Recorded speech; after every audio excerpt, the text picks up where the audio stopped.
Hello বন্ধুরা, আশা করছি সবাই ভালো আছো। দেখো, আজকে আমরা খুব গুরুত্বপূর্ণ একটা আপডেট নিয়ে এসেছি। কবে শুরু কলেজ বিশ্ববিদ্যালয়ের প্রথম বর্ষের ক্লাস জানালেন শিক্ষামন্ত্রী, কেন্দ্রীয় শিক্ষামন্ত্রী।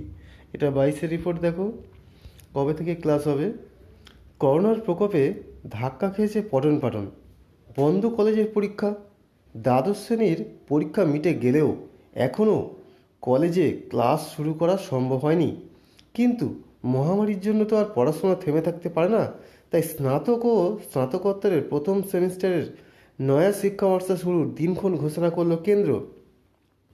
মঙ্গলবার গোটা শিক্ষাবর্ষের সময়সূচি জানিয়ে দিলেন কেন্দ্রীয় শিক্ষামন্ত্রী রমেশ পোখরিয়াল নিশাঙ্ক।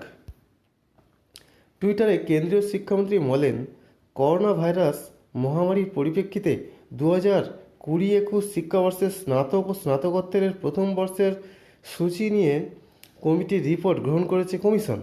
ইউজিসির বিশ্ববিদ্যালয় মঞ্জুরি কমিশনের নির্দেশিকায় অনুমোদনও দিয়েছে।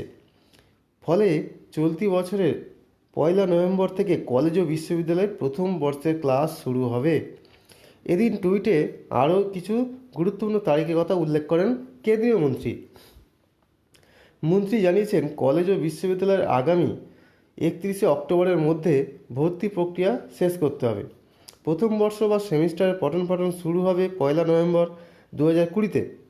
এই ব্যাচের পড়ুয়াদের প্রথম পরীক্ষা নেওয়া হবে 2021 সালের 8ই মার্চ থেকে 26শে মার্চ পর্যন্ত।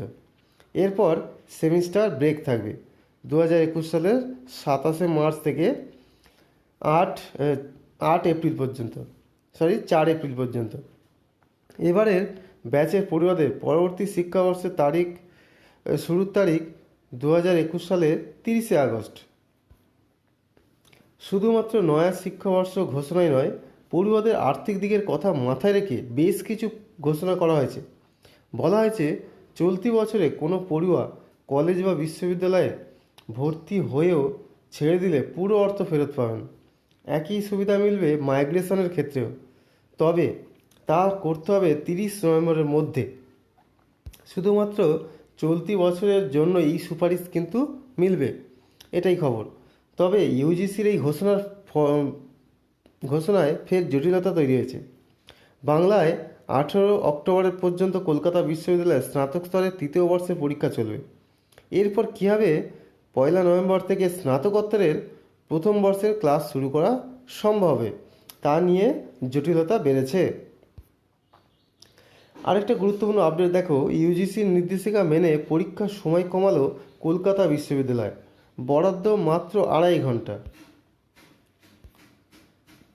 পাস এবং অনার্স ফাইনাল পরীক্ষা কতক্ষণে শেষ করতে হবে তা নিয়ে চূড়ান্ত টানাপোড়েন তৈরি হয়। সোমবার 152টি কলেজের সঙ্গে বৈঠক করে চূড়ান্ত সিদ্ধান্ত জানালো কলকাতা বিশ্ববিদ্যালয় কর্তৃপক্ষ। জানানো হয়েছে 2 ঘন্টার মধ্যে শেষ করতে হবে পরীক্ষা। তবে প্রশ্নপত্র ডাউনলোড এবং উত্তরপত্র আপলোডের জন্য অতিরিক্ত 0.5 ঘন্টা সময় দেওয়া হবে। স্নাতক ও স্নাতকোত্তরের চূড়ান্ত বর্ষের পরীক্ষা নিতেই হবে। বিশ্ববিদ্যালয় মঞ্জুরি কমিশনের এই নির্দেশে সুপ্রিম কোর্ট সিলমোহর পড়তেই রাজ্যের বিশ্ববিদ্যালয়গুলিতে পরীক্ষা প্রস্তুতি তোড়জোড় শুরু হয়। কারণ করোনা এবং আফগান পরিস্থিতির জেরে প্রথমে ঠিক ছিল কলকাতা বিশ্ববিদ্যালয়গুলিতে চূড়ান্ত বর্ষে পরীক্ষা হবে না।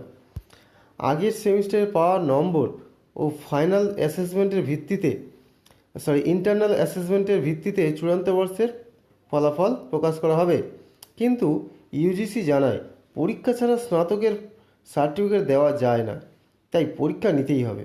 সেই মতো শিক্ষা দপ্তরের সঙ্গে আলোচনায় সাপেক্ষে নিজেদের কর্মসূচি স্থির করে বিশ্ববিদ্যালয়গুলো। সব শিক্ষা প্রতিষ্ঠানই অনলাইনে পরীক্ষা দেওয়ার মতো মত দেয়। কলকাতা বিশ্ববিদ্যালয়ের তরফে জানানো হয়, পরীক্ষার্থীদের প্রশ্ন পাঠিয়ে দেওয়া হবে ইমেল বা হোয়াটসঅ্যাপে। তারা উত্তর লিখে 24 ঘন্টার মধ্যে অনলাইনে তার জমা দেওয়া হবে। যাদের এই সুযোগ নেই তারা সংশ্লিষ্ট কলেজ বা বিশ্ববিদ্যালয় ক্যাম্পাসে গিয়ে উত্তরপত্র জমা দিতে হবে। সেপ্টেম্বরে নয়, অক্টোবরের 1 থেকে 18 তারিখের মধ্যে পরীক্ষা হবে। যাবতীয় পরিকল্পনা স্থির করে ইউজিসিতে তা পাঠানো হয়। রাজ্যের তরফে পরীক্ষা ব্যবস্থা নিয়ে সামগ্রিকভাবে বিশ্ববিদ্যালয় মঞ্জুরি কমিশন সবুজ সংকেত দেয়। তবে কলকাতা বিশ্ববিদ্যালয়কে আলাদাভাবে জানিয়ে দেওয়া যায় 24 ঘন্টার উত্তর লেখার সময় দেওয়া যাবে না। বড়জোর 3 ঘন্টা সময় বরাদ্দ থাকবে পরীক্ষার জন্য। প্রয়োজনে লগ ইন করে প্রশ্নপত্র দেখার জন্য কিছুটা বাড়তি সময় দেওয়া যেতে পারে। ইউজিসির এই নির্দেশিকার পর নতুন করে বিশ্ববিদ্যালয় পরীক্ষাসূচি স্থির করতে সোমবার ডাকা হয় বৈঠক। এই বৈঠকে স্থির হয় 2 ঘন্টার মধ্যে শেষ করতে হবে পরীক্ষা। প্রশ্নপত্র আপলোড এবং উত্তরপত্র আপলোডের জন্য সময় পাওয়া যাবে আরও 30 মিনিট। আরও একটি গুরুত্বপূর্ণ আপডেট দেখো, আর কতদিন বন্ধ থাকবে স্কুল কলেজ, সাফ ঘোষণা শিক্ষামন্ত্রীর। অভিভাবকদের সম্মতি নিয়ে কেন্দ্রীয় স্বরাষ্ট্রমন্ত্রক কর্তৃক 21শে সেপ্টেম্বর থেকে স্কুল খোলার কথা বলা হয়েছে। নবম, দশম, একাদশ, দ্বাদশ শ্রেণীর পড়ুয়ারা এদিন থেকে স্কুল যেতে পারবে বলে জানিয়েছেন কেন্দ্রীয় স্বরাষ্ট্রমন্ত্রক। কিন্তু পশ্চিমবঙ্গ এখনই খোলা হচ্ছে না স্কুল কলেজ, সাফ জানালেন শিক্ষামন্ত্রী পার্থ চট্টোপাধ্যায়। তিনি বলেন, পরিস্থিতি স্বাভাবিক না হওয়া পর্যন্ত রাজ্যে স্কুল কলেজ খোলা হবে না কোনোভাবেই। অভিভাবকদের সম্মতি মেনে কেন্দ্রীয় স্বরাষ্ট্রমন্ত্রক 21 সেপ্টেম্বর থেকে স্কুল খোলার ছাড়পত্র দিয়েছে। নবম, দশম, একাদশ, দ্বাদশ শ্রেণীর পড়ুয়ারা 21 সেপ্টেম্বর থেকে স্কুলে যেতে পারবেন বলে জানিয়েছে কেন্দ্রীয় মন্ত্রক। এর আগে রাজ্য সরকারের তরফে জানানো হয়েছিল আগামী 30 সেপ্টেম্বর পর্যন্ত স্কুল কলেজ বন্ধ থাকবে রাজ্যে।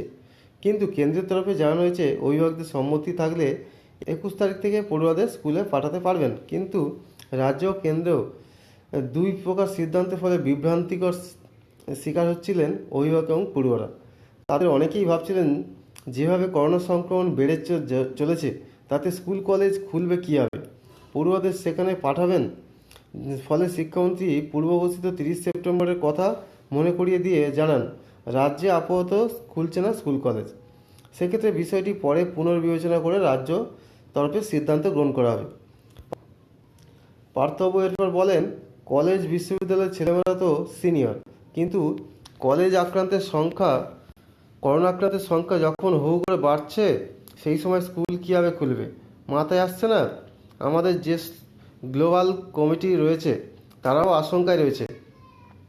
পাশাপাশি তিনি জানান, রাজ্য সরকার পড়ুয়াদের স্বাস্থ্যের দিক নিয়ে চিন্তিত, তবে বাড়িতে থেকেও কীভাবে পড়ুয়াদের কাছে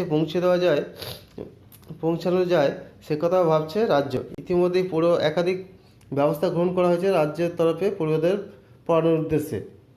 এবারে উচ্চ মাধ্যমিক পরীক্ষার ফলাফল নজির হয়েছে, কিন্তু 90% নম্বর পেয়েও অনেকে কলেজে ভর্তি হতে পারছে না।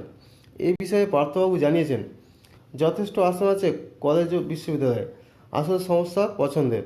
পড়ুয়ারা প্রেসিডেন্সি, সেন্ট জেভিয়ার্স, বেতুন, আশুতোষের মতো কয়েকটি কলেজে ভর্তি হতে চায়। কেন্দ্রীয়ভাবে প্রতিটি কলেজে ভর্তির আবেদনের জন্য আলাদা আলাদা ফি দিতে হয়।